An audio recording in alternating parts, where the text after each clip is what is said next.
So first of all, I just thought it would be helpful if you kind of paint a picture of where you were before we started working together back in, I think, December, right? Yeah. It's actually a super funny story because I remember I was we were in like isolation or whatever, and I just got like I would use food to like cope with all the stress, right? I would stress eat a lot. And I was on like my third day of like for dinner. I was on my third day of eating like a full pizza from the cafeteria on campus. I'm just like going down like a dark trail. I'm like, fuck, like that's when like I kind of like I was aware that like, all right, yeah, I need to definitely switch some stuff around. And then I'm not sure if like somehow we got in contact on Instagram, and you're like, how are you doing? And for some reason, I was like, normally I would be like, oh, I'm fine, like everything's good.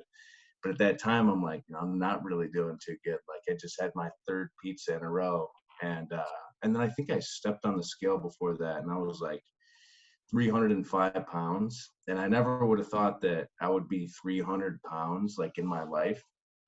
So that was kind of shocking. And then it just kind of like happened organically. You're like, yeah, I'm a nutrition coach, and we're kind of that's how it started. Yeah. Yeah, it worked out. Good timing.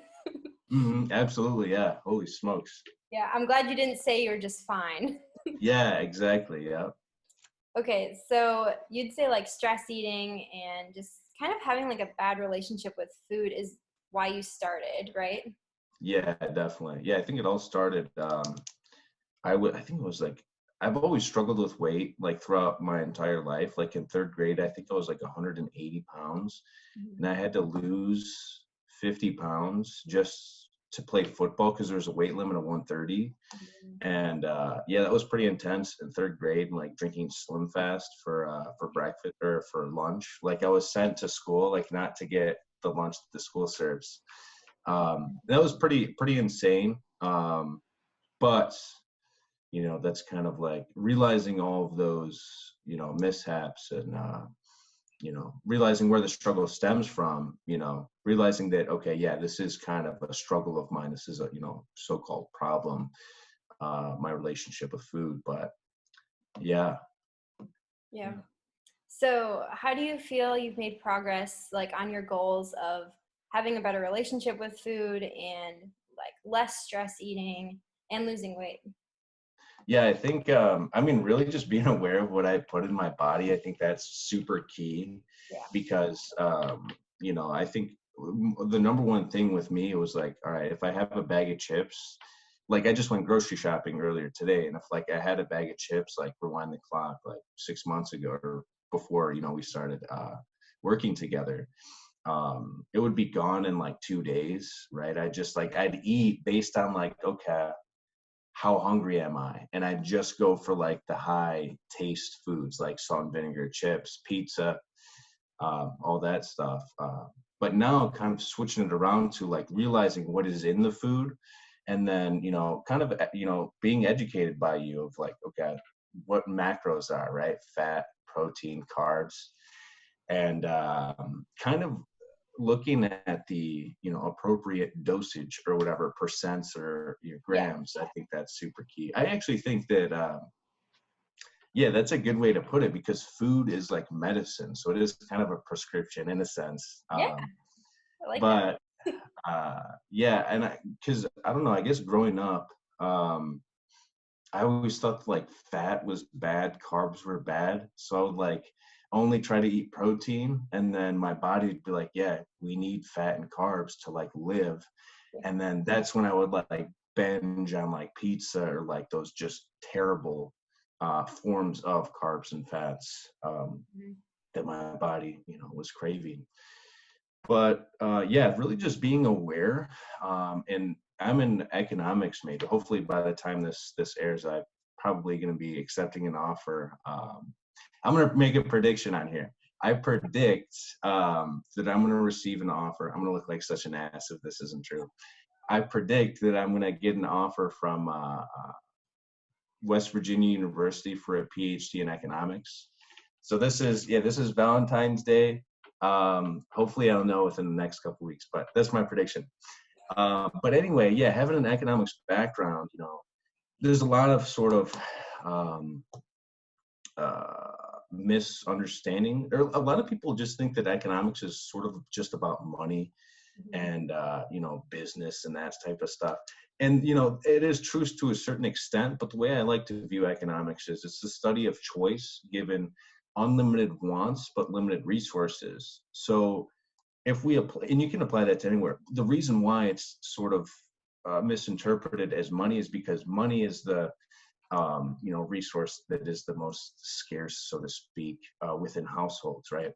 But you can really view that it's just a microcosm. That's such a broad definition that if we view that in food, okay, yeah, I want to eat 50 pizzas a day. I want to like do this, that, and the other. But okay, I have these macros, the percentages that I work off of.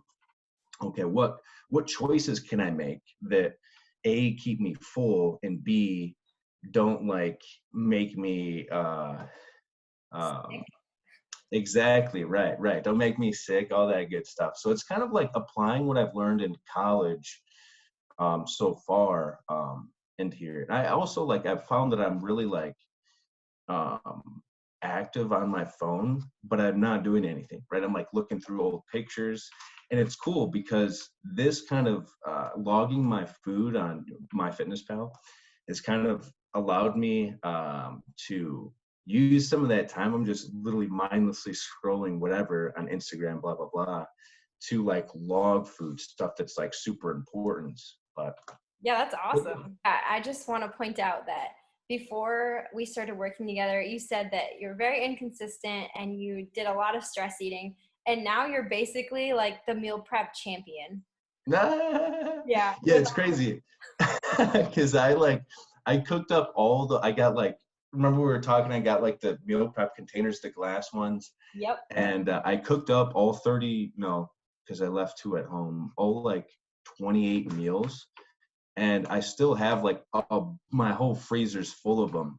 Um, but yeah, it's cool. Like if I'm super hungry late at night to just go and grab something. But yeah, definitely meal prepping, I think is pretty a good idea, instead of, okay, I'm just going to DoorDash something or, whatever. So, what would you say your biggest breakthrough has been so far? I'd say probably just like being aware, like logging, this is kind of going to be repetitive, but just being aware of what I'm putting in my body.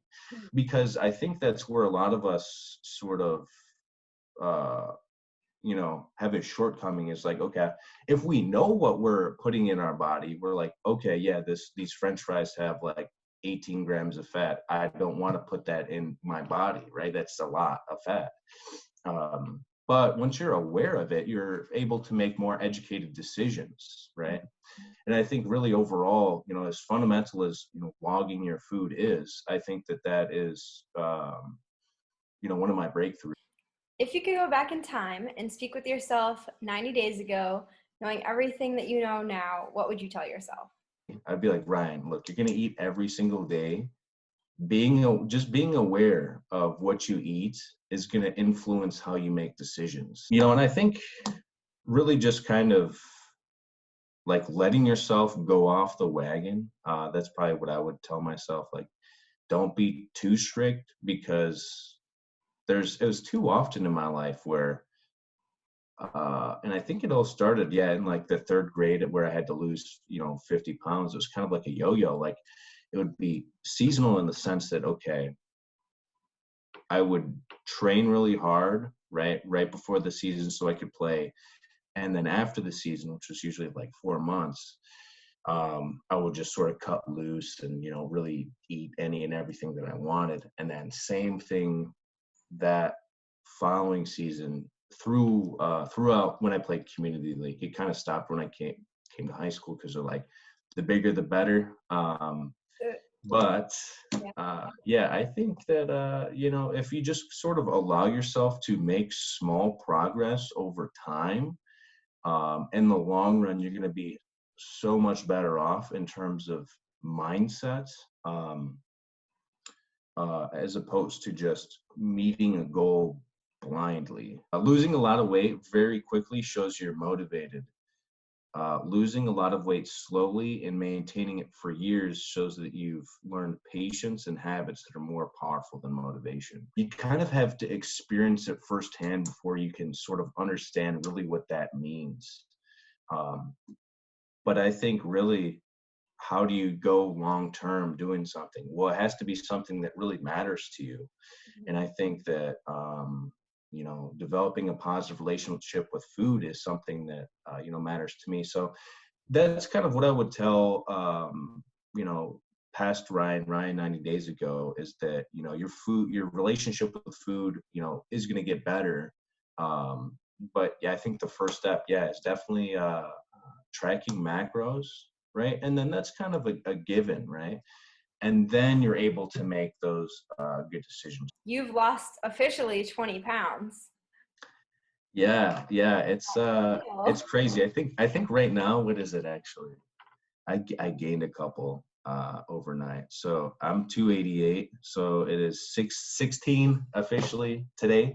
Okay. But yeah, so I think it's super good. I definitely feel better. I'm able to work out uh, a lot more efficiently. Like, in CrossFit, I'm able to do more of the movements, more handstand push-ups, just in the sense that, like, I'm not, I don't have to push up as much weight. So I'm able to improve my form a lot more.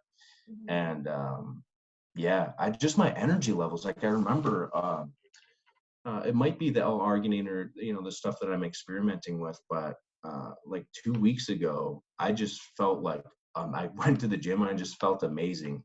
And, we were power cleaning, like it was like uh, 5 sets of 3 reps or something like that. And I'm like, I'm just going to max out. Like, I'm really feeling good. Yeah. And I didn't get it, but I like almost got 275 power clean. And I'm like, that was like, I remember when I was in high school, how like, all the upperclassmen, like the seniors and stuff, Mhm. power clean it, just a bunch of weight, and then going up and trying to deadlift it after they, tried it, and just like not even being able to do it. Yeah. Um, but yeah, I think that's probably a goal of mine in the future, is to actually get 275, because I had it like, Testa has a video, but yeah, it was like so close. And it was like my fifth max out attempt, I think. So I think I just had like max out fatigue. Yeah. Um, but yeah, it's crazy because like when you have those days, you're just like, I want to max out like right now. Yeah. You feel good. I think, yeah, I just feel great. I feel lighter. I feel like I'm able to do more. Yeah. Um, and I just feel better, sort of in my skin, a lot, a lot more, right? That's pretty But much the biggest win right there. yeah. I mean, there's definitely a long way to go. I feel more comfortable, but I feel like, yeah, I'm definitely sort of a little bit of body dysmorphia still, if I'm being honest. But I definitely I'm hopeful for the future, and I think, I can. It's such a habit logging macros and, looking at sort of things. I have an analytic mind, so I think it's really going to be Yeah. harder for me to not do it than to do it. Um, and it's it's good. I have like a budget that I work off of for food. I just went grocery shopping today, and it's super cool. I never used to eat sandwiches because I'm like, that's a lot of carbs, but now I regularly eat sandwiches, and I'm still going for my goals, and it's good. That's awesome. You're headed in the right direction. We're on the right path. Definitely, I think so too. Thank you so much for taking the time to do this. And Absolutely. yeah, I appreciate it.